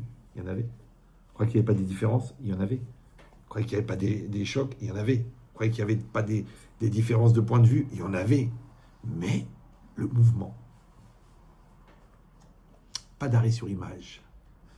Pas de claquage de porte. Pas de ah bah si c'est comme ça. Il n'y a pas de comme ça là, t'es que ça. Il n'y a pas. Le mouvement. Ouais. Comme j'ai dit souvent, les gens me disent mais vous êtes jamais triste. Je dis j'ai pas le temps. Les gens ils comprennent pas. Parce que comme j'ai de l'humour, les gens ils croient que je rigole. Moi je rigole pas. Moi je suis très très très sérieux. Les enfants quand la première fois ils ont écouté mes cours, ils m'ont dit papa c'est toi qui parles là. Tellement je suis sérieux. Je suis très sérieux moi. Mais seulement je suis obligé de mettre de l'humour parce qu'au bout d'une heure et demie on va distribuer des tabourets et des cordes. C'est dur la prise de conscience. Ouais, c'est sûr. Et encore, je me suis calmé. Hein. Quand j'ai commencé les cours, il y avait des gens qui faisaient des crises d'épilepsie dans les cours. Tellement je poussais fort. Tellement... Je ne me rendais pas compte parce que pour moi, c'était du moussard. Et le moussard, c'est de la haute compétition. Tac, tac, tac, tac, tac. Mais les gens qui avaient un terrain de fragilité, les pauvres, ils prenaient ça en pleine tête. Ils faisaient... tac, tac, tac. En plein cours, la crise d'épilepsie. Il y en avait une, c'était une habituée. Elle est mariée, elle habite pas être végane et tout. Aujourd'hui, elle a des enfants et tout. Mais elle faisait des crises d'épilepsie. Donc j'ai compris qu'il fallait un peu ménager. Pas trop forcer parce que tout le monde a... Une fois, une psychologue, elle m'a dit arrêtez de dire c'est normal, c'est normal, c'est normal. Ce que vous demandez, c'est pas normal. Parce que votre normalité n'est pas normale. Je dis mais moi, c'est mes enfants. Mes enfants, moi, je mets la barre très haute. Jamais le Sefer Torah, je le descends. Maintenant, la vérité, même s'ils arrivent à la moitié, je leur dis kol hakavod. Mais je ne vais pas mettre le niveau bas. Comme ça, on est tous bien, on est tous déçus, on est tous tzadikim. Bavrachem le manachem, bavrachem le manachem. Non, on ne peut pas. Ça va encombrer le Gainam, il y aura trop de monde. Ouais. Donc l'idée, c'est ça. C'est qu'il faut du Hémet. Et dans Hémet, il y a Hémet. Il faut un peu mourir. Mais c'est quand même dur. Franchement, c'est dur. Ça vous fait du bien de le dire? Non, mais je le dis. T'as besoin de vomir? Vomis. T'as besoin de crier? Crie. Mais n'en fais pas une chita. Parce que sinon, c'est plus le livre de la Torah qu'il faut étudier. Si c'est une chita, il faut étudier le livre de la jungle. Chita. C'est pas grave. Il faut mettre un peu du bourg. Sinon, c'est insupportable. Donc, vous avez compris que l'espoir, c'est le moteur. D'accord? Et on est condamné à mettre de l'espoir. Le problème, c'est quand on met de l'espoir dans des faux projets, dans des erreurs de jugement, dans de la négativité ou dans de la matérialité, malheureusement, l'espoir ne peut pas se transformer en positif, puisqu'il était au départ orienté sur quelque chose de négatif. Vous me suivez ou non? Bon, j'ai raconté souvent cet exemple. J'avais une élève, un jour, je fais cours, elle vient me voir à la fin du cours, elle était un petit peu enveloppée, et boitée, ashkénaze, les parents très très frails, et elle me dit, Rabbi Chetrit, voilà, moi je suis très complexée, je suis la grosse de service, et mes parents ils me parlent très mal, et ce que vous avez dit, c'était le cours sur le respect de soi, ça m'a choqué, j'ai compris que j'existais pas, J'ai envie de réussir. Je dis ok, je lui ai donné le programme. Elle a fait le programme. Bizarrement, elle a fait tchouva. Elle a repris ses études. Elle a maigri. Elle a arrêté un peu de boiter. Ouais. Et j'étais invité à la choupa. Ah oui, aussi pour se marier, c'était compliqué parce que les Ashkenazim, tous les papiers avaient été brûlés, tout ça. Donc il avait fallu faire des trucs de judéité et tout. Bon, mais elle était froum. Elle est devenue froum et tout. J'étais au mariage et tout. Et les parents, mais genre, laisse-moi tranquille, manger le homard et le cochon pendant que elle avait son petit placard avec sa petite. Elle dit ne touche à mes. Elle faisait son petit manger cachère là pour des années. Bon, Hachem. Et le père, il m'appelle. Il me dit c'est vous le gourou, le rav? Je lui dis oui. Il me dit alors c'est chez vous qu'elle va tous les mardis, ma fille? Je dis oui. Je dis alors qu'est-ce que vous voulez? Il m'a dit je voulais vous féliciter, vous remercier. Parce qu'elle était bourrée de complexes, elle était mal dans sa tête, elle se sentait mal, elle faisait rien, elle était cassée, elle était castrée. Et au Hachem, elle s'est remise au travail, elle a fini son diplôme, elle a rencontré un Khatan, elle est très équilibrée, elle est bien dans sa tête et tout. Je voulais vous dire merci. Bon. Je lui dis écoutez monsieur, moi, vous me dites ça à moi. Moi, la vérité, moi j'ai des centaines d'élèves. Je suis très fier, je suis très content, mais bon... ces problèmes, c'est pas moi. Et puis j'ai dit, j'espère que vous serez conscient qu'il faudrait mettre à contribution. Alors, ils adorent ça, les frailles, que tu leur parles d'argent. Comme ça, il peut dire, pour ça que je ne mets pas les téfédines, tu vois. Il m'a dit, vous n'allez pas profiter de la situation. Il était sûr que j'allais lui demander 1 million d'euros. C'est des milliardaires, des familles milliardaires de l'immobilier parisien. Je dis, non, je ne veux pas de votre argent. Je ne vais pas vous enlever le ramazé, parce que c'est tout ce que vous avez. Je lui dis, non, je veux vous demander une seule chose. Il m'a dit quoi? Je lui dis, tous les compliments que vous m'avez fait là, sur votre fille, dites-le à votre fille. Le mec, il s'est mis à pleurer. Pour faire pleurer un Ashkenaz, c'est la banquise qui s'est détachée, là, tu vois. Un morceau de 2 millions de tonnes. Il a craqué. Et là, je lui ai posé une question. Juste ça, c'était juste pour ma curiosité intellectuelle au niveau de la zoologie. Je lui ai demandé, mais je vous demande vraiment une réponse sincère. Comme ça, je lui ai dit, non, le mec, il a 60 ans, moi, j'avais 40 ans, je sais pas. Je dis, je vous demande d'homme à homme. Vous allez me répondre sincèrement. Je veux pas de la politiquement correcte, je veux pas des ambiances, je veux pas, genre, je vous réponds parce que vous êtes rabbin. Je veux le émettre. Il m'a dit, ok, je vais vous répondre émettre. Avec tout ce que vous avez fait pour ma fille, je vais vous dire la vérité. Écoutez bien la question que je lui ai posée. Je lui ai dit, mais quelque part, quand elle a réussi, votre fille, et qu'elle s'en est sortie, vous n'avez pas été déçu?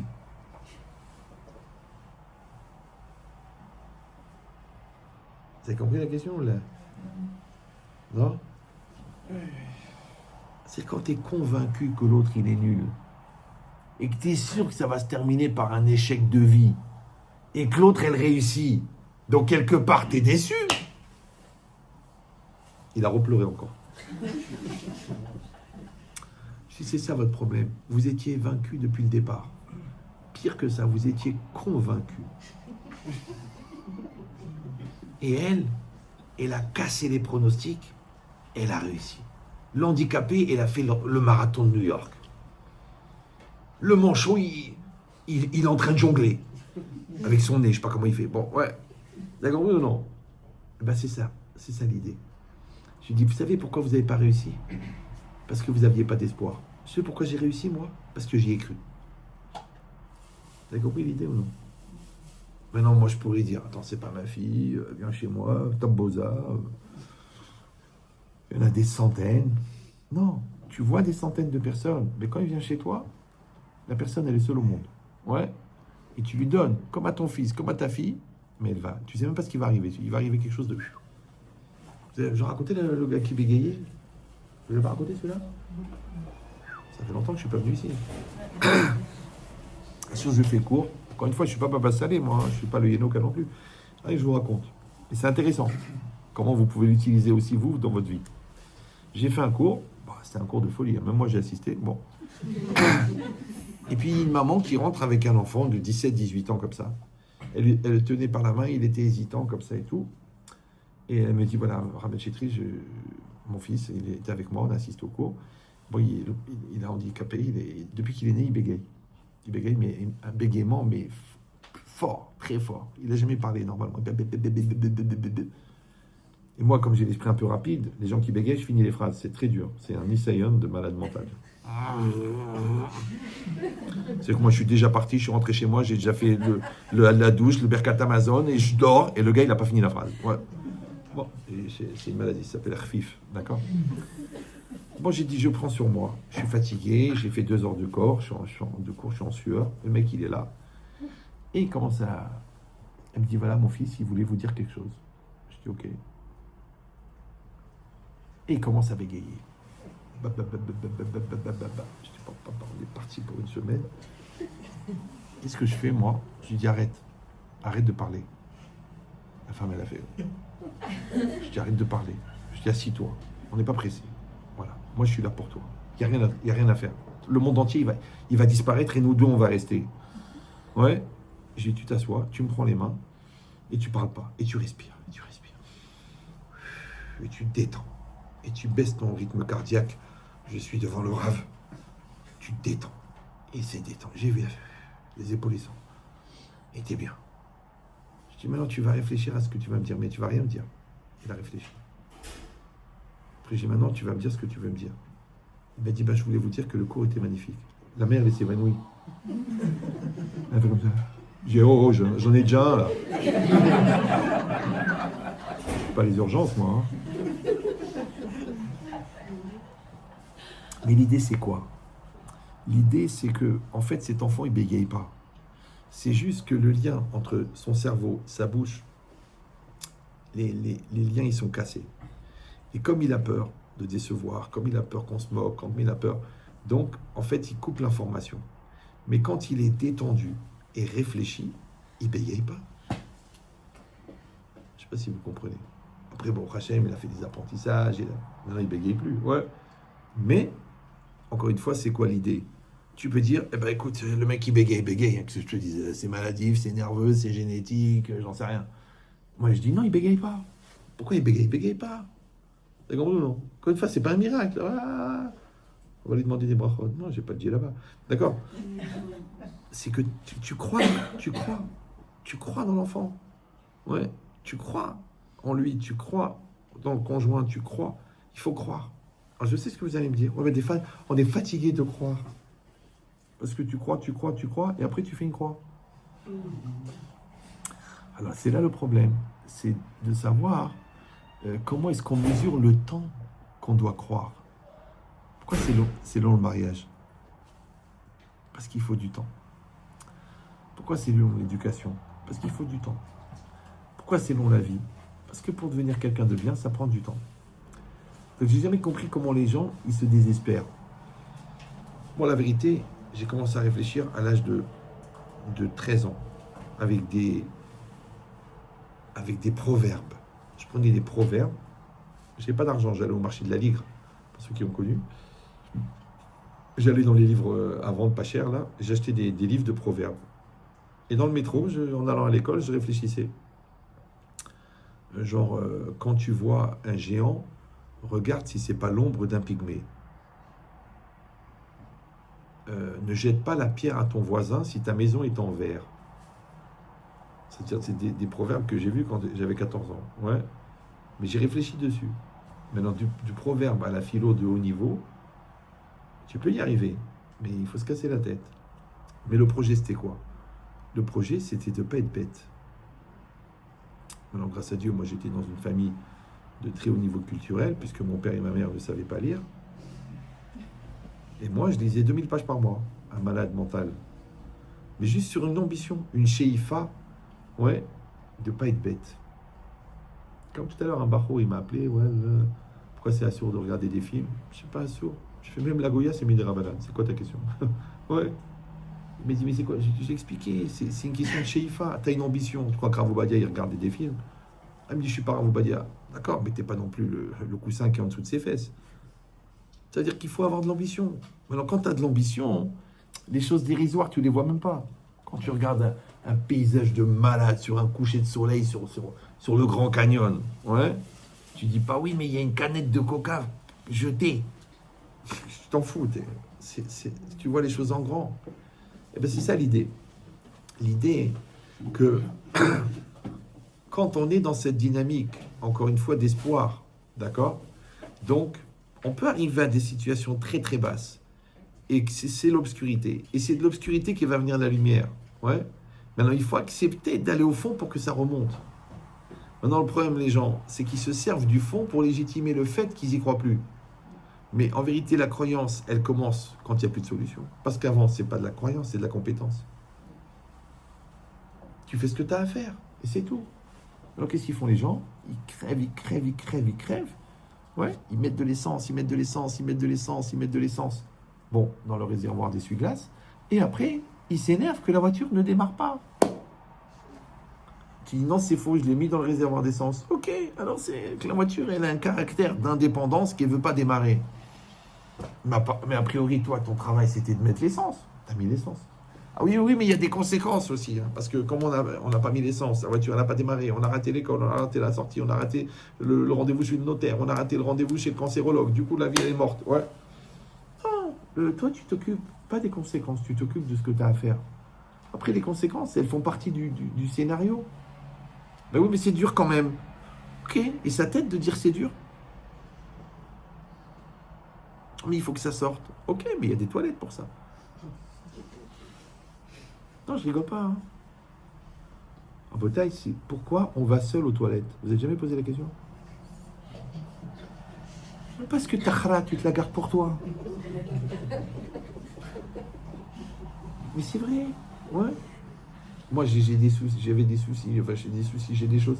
Jamais j'ai embêté ma femme avec ça, jamais. J'assume. Des fois, la pauvre, elle me disait, bon, Iria, t'as passé 3 heures au téléphone, des fois, faut raccrocher. J'ai dit, ok, tu veux que je te raconte? J'ai 2 minutes. Elle s'est mise à pleurer, elle m'a dit, arrête. Alors, tu veux pas que je te raconte alors? Ou alors je disais, bah, le mari, il a fait ça. Ah, faut divorcer. Alors, on a dit à la femme qu'elle se barre. Hein. Je dis, alors toi, tout le monde divorce avec toi. Mais le Yetzirah, il n'est pas mort. Donc, les gens, ils ont des crises, ils ont des malaises, ils ont des erreurs. Et après, c'est à nous de faire coïncider. Des fois, la prise mâle et la prise femelle, malheureusement, c'est une prise américaine ou marocaine, avec une fiche tunisienne. Et il faut trouver un adaptateur. Des fois, c'est même pas le même voltage. C'est pour ça qu'elle pète les plombs. Et ils sont pas au courant. Puisque le courant ne passe plus. Vous avez compris ou non? Mais c'est ça notre travail à nous. Ouais, ils viennent chez moi. Moi, mon travail, c'est ça. Toi, ton travail, c'est ça. Toi, ton travail, c'est ça. Et c'était marrant parce que moi, elle me disait, allez, ça suffit de perdre de temps. Et elle restait 3 heures dans les consultations, dans les téléphones. Il fallait voir la savlanoute. Moi, la femme, j'ai parlé une fois, j'ai dit, écoute chérie, elle est malade. Non, c'est pas méchant, mais c'est un psychiatre et des médicaments.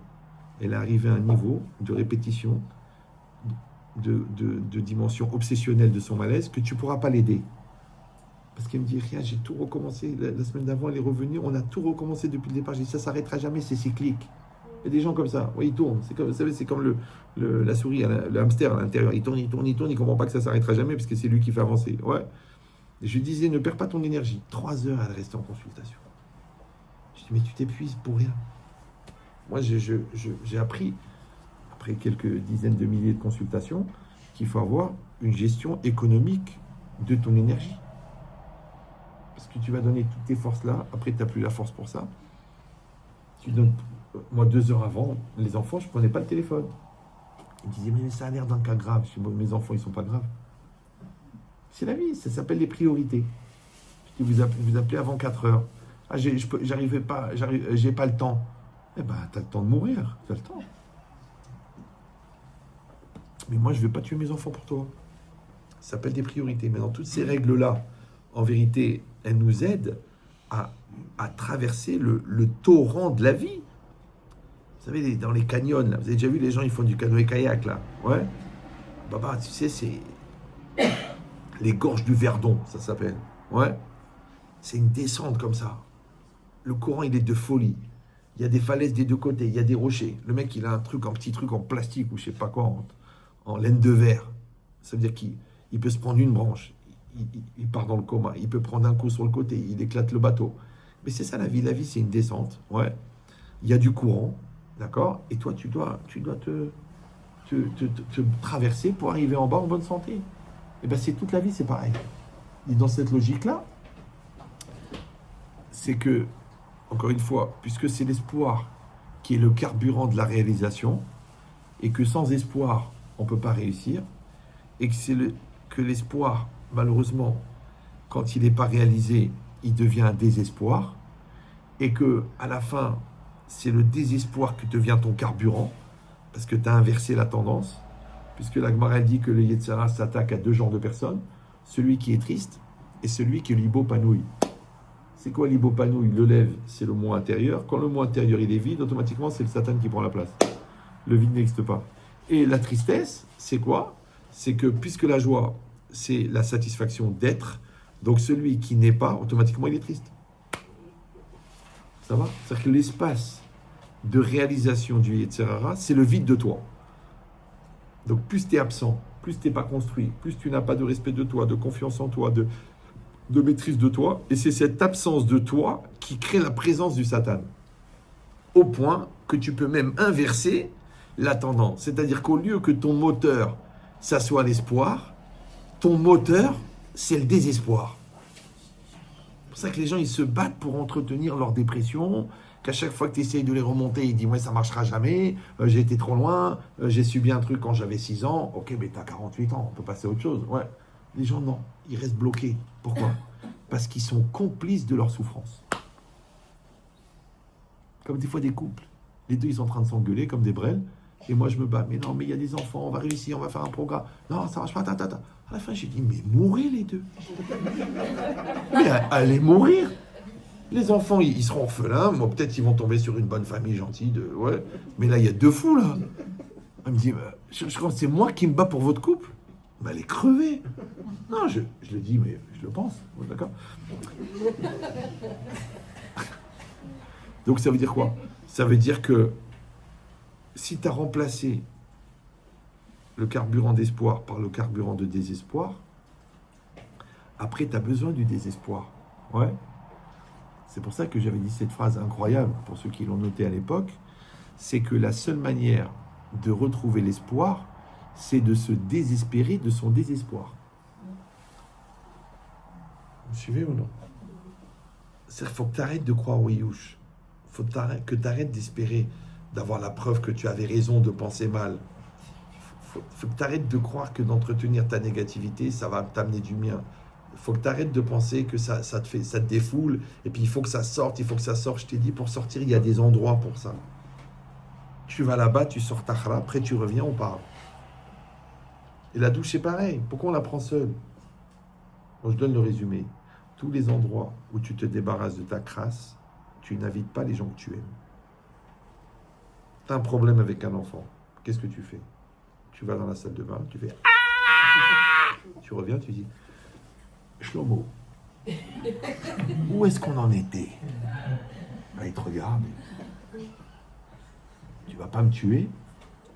Pas aujourd'hui. La vérité, on habite au 2e, j'ai peur de te rater. D'accord? C'est comme ça. Vous savez comment ça s'appelle, ça? La gvoura. C'est ça, la gvoura. Les gens y croient.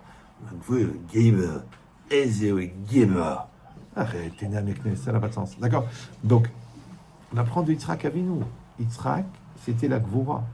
D'accord? Mais la gvoura, c'est Gibor. Gibor, c'est Gever. Gever, c'est la maturité. Or, c'était quoi la force de Yitzhak? Vous la savez ou non? Non, j'essaie, je viens de le dire. La force de Yitzhak, c'est que quand il s'est rendu compte que Yaakov l'avait trompé, il ne l'a pas maudit. C'est-à-dire qu'Yaakov, il sort avec les brachot, et sa vie rentre. Un vaudeville, une ambiance, ouais. Il dit, voilà papa, je t'ai amené à manger, tu vas me bénir. Yitzhak, il dit, mais comment ça? Mais je t'ai déjà béni. Donc Esav, il se rend compte que Yaakov l'a trompé. C'est la paracha de la semaine. Ouais. et Esav, et Yitzhak, qui se rend compte que son fils, le tzaddik, Yaakov Emet, il a menti, il a trompé, il a triché. Mais d'un autre côté, il se dit que si Mina Shamaim, Yitzhak, Yaakov, il a reçu la bracha, c'est que c'est lui le tzaddik. Donc ça veut dire que toutes les rumeurs et les sous-entendus qu'il y avait sur Racha, que c'était un Racha, ils étaient vrais, sur Esav. Donc ça veut dire que lui, ça fait 33 ans qu'il s'est trompé, qu'il s'est fait avoir parce que Tsaïd Béfiv. Ouais. Donc à ce moment-là, il était en même temps très très déçu de Yaakov qui a menti, et d'un autre côté, il était très très en colère de lui-même qui s'est planté pendant 30 ans. Il y avait exactement les ingrédients pour qu'il pète un câble et qu'il maudisse Yaakov. Et qu'est-ce qu'il a dit? Gambarouchier. Il a confirmé la bracha. Rav Dessler, ouais, il dit un chidouche énorme. Il dit, vous savez que Yitzhak, il a subi la Hakeda, vous êtes au courant. Son père, il l'a attaché à 30 ans sur un misbéach. Et il a pris un couteau pour l'égorger. Et au moment où il était allongé, et qu'il a vu son père prendre le couteau, et que, normalement, vous savez, quand on vous touchez l'œil, vous faites comme ça. Mais quand on met le couteau, tu fais comme ça. Il a dit à son père, il a dit, papa, attache-moi bien, de peur qu'en bougeant, je vais faire une sheia et la shrita, elle ne sera pas kshera. Genre, je vais bouger par réflexe, et quand je vais bouger, la shrita, elle ne sera pas kshera. Vous me suivez ou non? Je ne sais pas si vous comprenez la gvoura qu'il faut, comme des gens, ils sont rentrés dans les chambres à gaz, mais ils ont gardé le kissouille roche, bien qu'ils étaient tout nus. Ouais. Et d'autres, ils ont, avant de rentrer dans la chambre à gaz, ils ont demandé au Rav, mais Rav, on doit faire le Kratchema avant de mourir. Comment on va faire puisqu'on est tout nus? Regarde les shélotes qu'ils avaient avant les camps de la mort. C'est un sefer qui s'appelle Mimaramakim, mais pas le Rav Shapira. Un sefer qui raconte toutes les mitzvot qu'ils ont fait pendant la période de la Shoah. Vous connaissez ce livre? Non? Ouais, sortez un peu. Ouvrez vos yeux. Religieux. Ouais. Non, le livre lui-même, c'est un livre de Moussa. Il raconte que des marasim, il n'y a rien. Que des témoignages, des témoignages, des témoignages. En tout cas. Hein? Ah, je ne me rappelle pas l'auteur. Moi, il était à la Yeshiva. Mais quand dans le Mocher Sfarim, vous demandez, c'est deux volumes, et ça raconte que les miracles qu'il y a eu pendant la Shoah. Enfin, les miracles. Les mitzvot qui ont été faites pendant la Shoah. Ouais, les matzot qu'ils ont fait à Auschwitz, comment ils ont allumé Hanouka dans les toilettes d'Auschwitz. Enfin, toutes ces histoires-là qui disent que c'est grâce à ces mitzvot-là qu'on a eu Eretz Israël. En tout cas, ce qui est intéressant, c'est que Rav Dessler, il dit que la gvoura que Yitzhak, il a eu de se maîtriser et de ne pas maudire Yaakov, elle était plus grande que la gvoura qu'il a eu de se laisser égorger sur le misbéach. Ça va? Ça veut dire que heureusement que l'amida de Yitzhak, c'était la gvoura. Parce qu'imaginez que l'amida de Avram serait été la gvoura et l'amida de Yitzhak serait été le chesed. Le chesed, ouais. Donc il n'aurait pas eu la gvoura. Donc par passion, il aurait maudit Yaakov. Donc Yaakov, jamais il aurait pu prendre la suite puisqu'il aurait été maudit. Bon, c'est un cours qui s'appelle la complexité du projet divin. Peut-être je vais le faire cette semaine si j'ai du courage parce qu'il est très très compliqué. Des fois les gens ils veulent pas qu'on dépasse trop, pas que ça soit trop long. Parce qu'on le dit trop long, trop... Bon. Mais, ça va? Les suppositoires. Donc l'idée c'est ça. C'est de dire que la gvoura, ce qu'on appelle la idgabrut, qui est en fait, dont le terrain d'application, c'est la gashmiout, parce que tu es mitgaber sur la bouffe, d'accord? Tu es mitgaber sur le gâteau. Maintenant, comme il y a de la gashmiout matérielle physique, il y a de la gashmiout psychologique. La colère, c'est un très très haut niveau de gashmiout. Ouais. La gahava, c'est un très haut niveau de gashmiout. La psychorigidité, l'incapacité à se remettre en cause, c'est un très très haut niveau de gashmiout. Mais comme il y a de la gashmiout physique, il y a de la gashmiout psychologique, il y a de la gashmiout intellectuelle. Vous savez qu'ils ont dit que le regard de l'homme sur la femme, il est très gashmi. C'est la chose qui est la plus matérielle qui existe. Et le plus haut niveau de matérialité, c'est la prostituée. Et ils ont dit que le niveau de Touma de la colère, c'est plus grand que d'avoir une relation intime avec une prostituée. Ça va? Je ne sais pas si vous avez compris. Que le Kaas, c'est dangereux. Après, évidemment, chacun va expliquer. Il dit, oui, mais attendez, c'est pas pour rien. Ah, vous ne la connaissez pas, vous ne le connaissez pas. Ok, mais les nazis aussi, ils ont expliqué.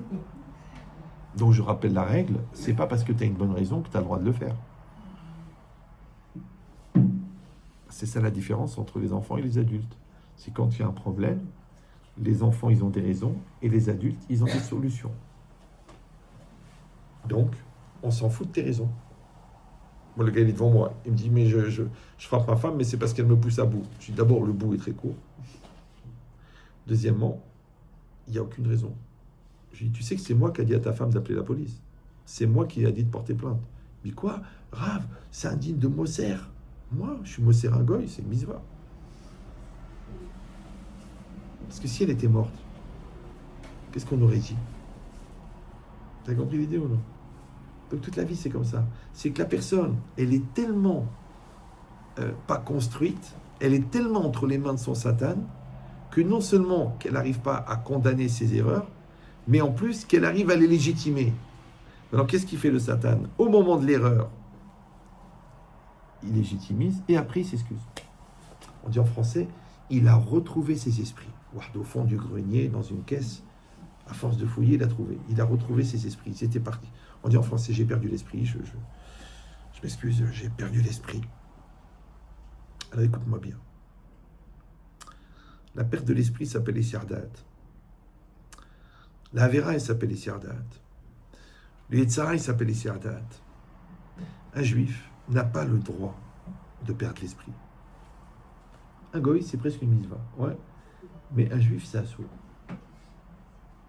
Maintenant, à partir du moment où tu acceptes d'expliquer, automatiquement tu légitimises, automatiquement tu préviens et tu prévois la prochaine colère.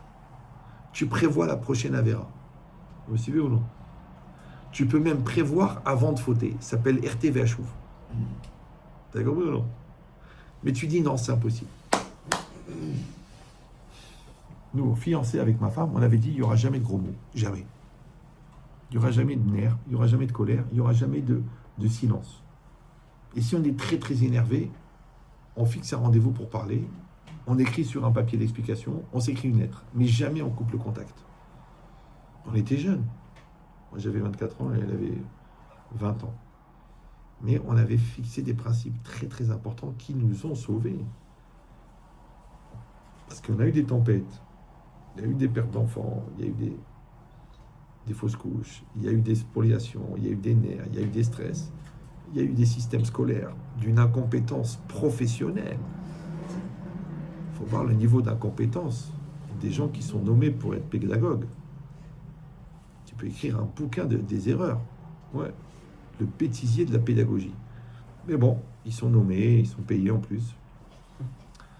Mais l'idée, c'est quoi? C'est que le plus important, encore une fois, c'est pas de rencontrer des imbéciles.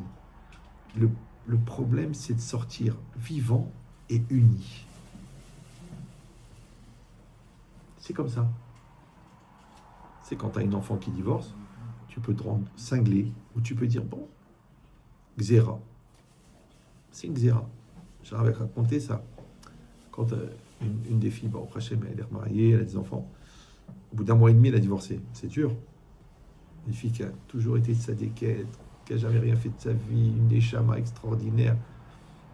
Jamais une bêtise, jamais un film, jamais un téléphone, rien, une pureté, mais même Rav Rosenberg, la première fois qu'il l'a vue, elle avait 9 ans, il a dit, elle a une échama spéciale, celle-là.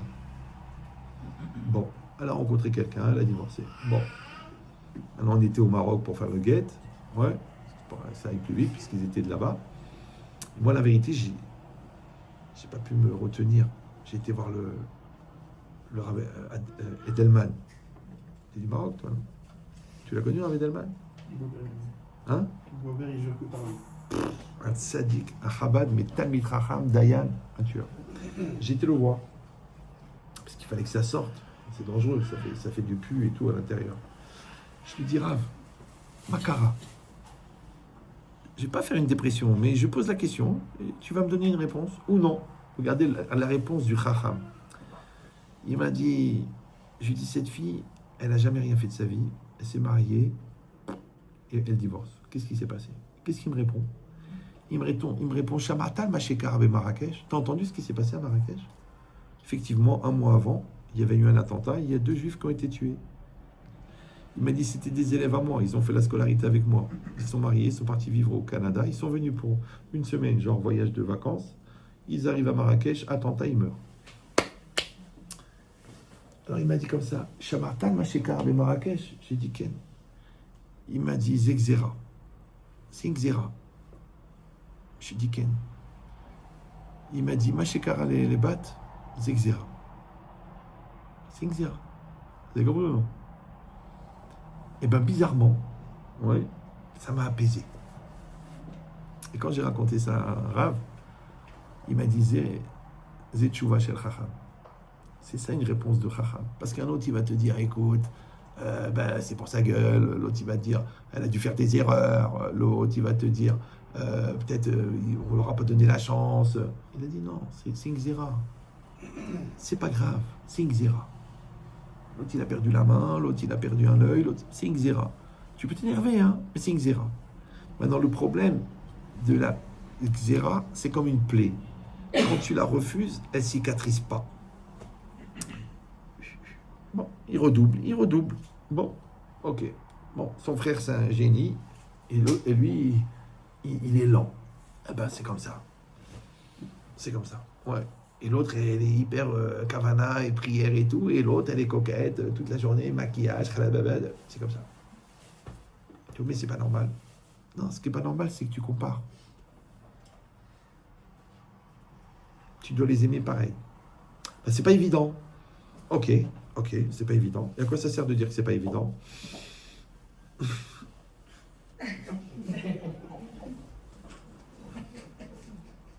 Moi, j'ai dit ça. Avec ma femme, on avait travaillé 8 ans sur le oui, mais. Il y a oui, il n'y a pas de mais. C'est très dur. Ne croyez pas que c'est... Écoutez-vous parler, vous allez voir que vous passez votre journée à dire oui, au Hachem, mais il pleut. Oui, mais la petite, c'est dur. Oui, mais c'est cher. Oui, mais j'ai pas les moyens. Oui, mais... On n'arrête pas de dire mais. Le problème, c'est que oui, ça s'inscrit dans un mouvement, et mais... c'est une amputation des 2 jambes. Après, tu t'étonnes que tu fais du surplace. Oui, c'est un bon rave, mais j'aime pas Khoulin, j'aime pas la Gemara. Ok. Oui, mais qu'est-ce qu'on s'en fout? C'est comme les gens qui me disent, Rav, c'est quoi le thème? Le thème, c'est le jeu, Yabrel. Ça s'appelle Je t'aime, d'accord? Le thème, c'est Ben Chetrit, t'as pas compris encore? Qu'est-ce qu'on s'en fout du thème? Vous m'avez vu regarder la feuille? Ouais. C'est pas le thème. L'intérêt, c'est qu'on va vivre une aventure intellectuelle et spirituelle ensemble. Donc c'est rien, c'est un prétexte, le cours. Ce qui compte, c'est que moi, j'ai une inspiration qui vient de votre attente, et vous avez la possibilité d'utiliser cette inspiration pour faire un travail à l'intérieur. C'est tout.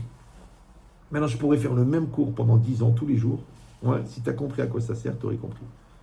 Ou tu vas dire, non, le thème, je l'ai déjà écouté. Eh bien, tu veux que je te dise, moi aussi. Alors, comment je peux faire du Hadash? Rav Ohana, il m'avait dit ça, de Marseille. Il m'a dit, rien, comment tu arrives à faire cours tous les jours? Je dis, tous les jours. Il m'a dit, mais t'es pas fatigué de répéter, parce qu'il y a beaucoup de choses qui reviennent. Ouais. Je dis, oui, mais moi, je m'en fous, moi. Pourquoi? Premièrement, parce que les gens qui sont devant, c'est des nouveaux. Et deuxièmement, s'ils l'ont écouté 2 fois, c'est pas grave, parce qu'on met du temps à devenir intelligent, ouais. Et numéro 3, moi aussi, de me refaire le sujet, ça me fait comprendre plus profondément. Donc même pour moi, c'est positif. Puisque je... Imshamoa tishma. Vous me suivez ou non? C'est qu'à force de travailler sur un Homer, à la fin ils te disent, ah, Rav Yerucham, il a dit ça, c'est marqué dans le Zohar, mais toi tu l'as pas lu ce Zohar. Mais comme tu as travaillé Bemesirut Nefesh, ça te fait sortir des Chidushim, les Anchil au Havaï Yesh, des Chidushim que tu n'as même pas pensé. Donc vous êtes pour moi une occasion de faire une Messirut Nefesh sur le sujet, et vous, c'est une opportunité de réfléchir à nouveau sur un sujet que vous avez compris. On va dire les kafsrout. C'est compris ou non? Ben, dans la vie, c'est pareil. Quand tu dis oui, mais j'ai dit que j'ai eu des problèmes avec le grand, et maintenant ça commence avec le petit. Qu'est-ce que je te dis si le bon Dieu t'envoie les devoirs de vacances? Après tu dis oui, on a déjà eu 4 crises avec mon mari, ça revient encore une 5e fois.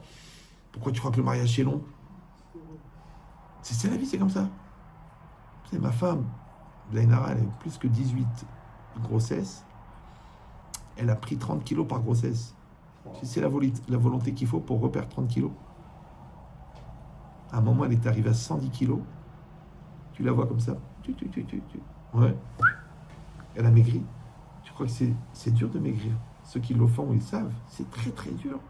Puis il y a des kilos qui ne veulent pas partir. Demande au Rav Cellulite. D'accord?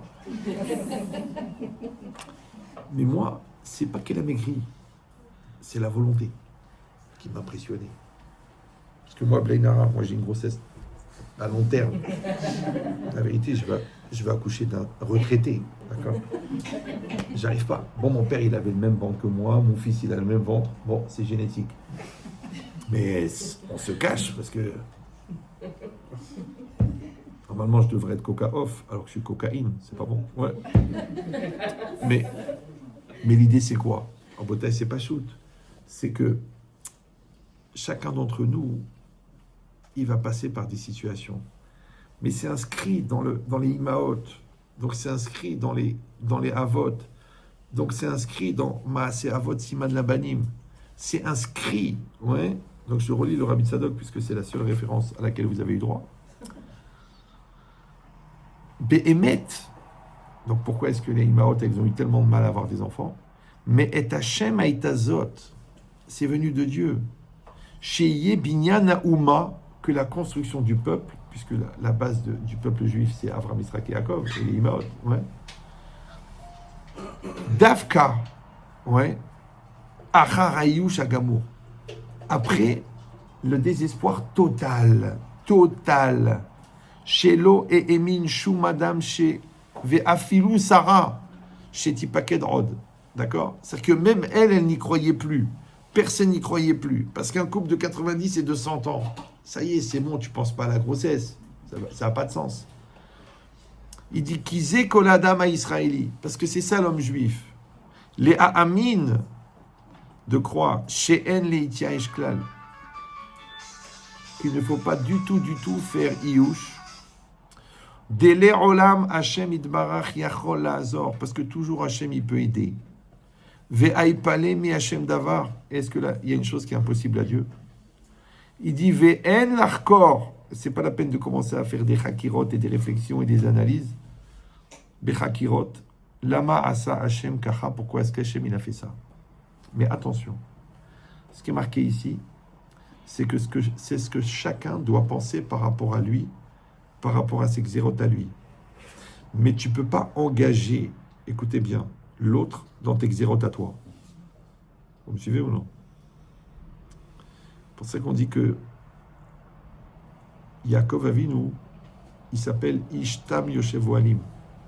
Ouais, il est tam, il a la tmimout. Et d'un autre côté, il s'appelle Yeshurun. Et Yeshurun, c'est Yachar. Maintenant, résumé du résumé, parce qu'on a dépassé de 3 minutes 23, c'est que Yachar, il dit le Gaon de Vilna, ou Olech Lefi Asechel, ou Magia, l'école à Maskanot, il arrive à toutes les conclusions, mais par le fruit de la réflexion de l'intellect. Bon. Le Tamim, ouais, pas Tumble, Tamim, il a la Tmimout, il dit il arrive aux mêmes conclusions, d'accord, que celui qui est Yachar, mais sans aucun cheshbonot. Alors aujourd'hui en français, on va dire, un il est analytique et l'autre il est intuitif. Donc toi, par analyse, tu as trouvé voilà la conclusion, et ta femme, par intuition, elle t'a dit c'est évident que c'est ça la conclusion. Je ne sais pas, mais c'est comme ça. Donc elle a de l'intuition, toi tu es analytique. Des fois c'est l'inverse. Ok. Le problème, c'est que Yaakov Avinu, il avait les demi-dotes. Tu peux pas. Ou t'es comme ça, ou t'es comme ça. Vous me suivez ou non? Comme l'autre, il est très intellectuel, il est insensible, et l'autre, il est très, très sensible et pas intellectuel. Quand tu dis, c'est normal, c'est un petit pouce. Ouais. Non. Tu dois avoir un très très haut niveau d'intellect, ouais, et tu dois avoir un très très haut niveau de sensibilité. Maintenant, l'intellect, il va réguler les écarts de la sensibilité. Donc tu ne vas pas tomber dans l'hypersensibilité. Mais il faut que tu aies développé un intellect qui te permet de maîtriser les écarts. Et tu dois avoir une sensibilité, parce que sinon ton cerveau, il va faire de toi un ordinateur. Et l'ordinateur, dans la gestion, ça s'appelle le nazi. Donc pour ne pas être un nazi, il faut du cœur et de l'empathie. Et pour ne pas devenir un hypersensible, que l'Agmara dit Rahmani Menam Haïm, les hypersensibles ne peuvent pas vivre, il faut avoir un niveau intellectuel actif qui te permet de maîtriser et que quand c'est pas raisonnable, tu arrêtes de t'angoisser. Ça va? Maintenant, comment Yaakov Avinu pouvait avoir les deux? Écoutez la réponse du Maharal. Il dit, pour tous les sujets qui le concernaient à lui, oui, c'est-à-dire entre lui et le bon Dieu, Ayaoler Bet Mimut. Hachem il a fait, Hachem il a dit, Hachem il a truqué, Tamim Tieim Hachem Elokecha. Mais, envers les autres, oui, Ayaoler Bederech Hayashrut.